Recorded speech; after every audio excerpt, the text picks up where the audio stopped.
The first mission trip I went to, I was in high school, and with the Bentonville Youth Group, I went to a place called Albert Lee, Minnesota.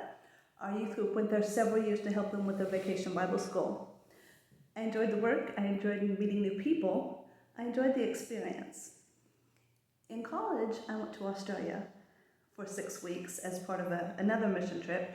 That was a very different experience, but it still was something that I enjoyed. I liked meeting new people, I liked bringing the gospel to another people.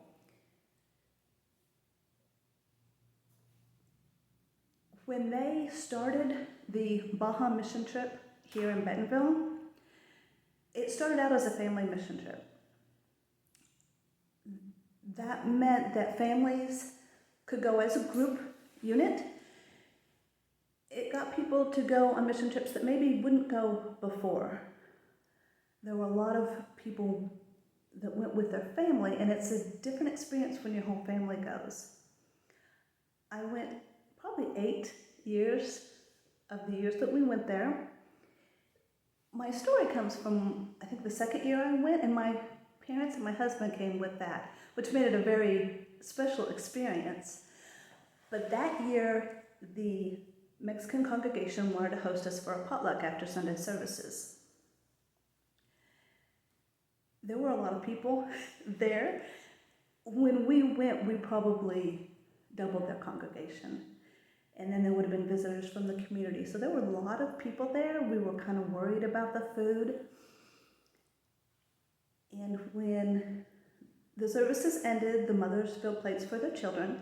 Then they wanted the Americans to go. And then the Mexicans would go. I'd been in the kitchen that week, and I knew how much food it took to feed that group of people. And there wasn't enough. There wasn't enough food to feed all the people that were there. And my mother and I knew the same thing. We were sitting there near the table, and we were watching everybody go through. We all filled our plates, and then the Mexican church started filling their plates. And we just kind of sat there in shock because everybody got a full plate. Nobody walked through with just a plate of chips or a plate of a small spoonful of beans. Everybody had food. And we just looked at each other because we saw what God did. And that's a small church in a small part of Mexico worried about if we got enough food to eat that day. And, God provided, which now looking back, if He provided for that, when I have a big issue or a big problem, I know that God will provide what I need for that issue, because He provides something as small as food for a small Mexican community. He'll definitely provide what we need.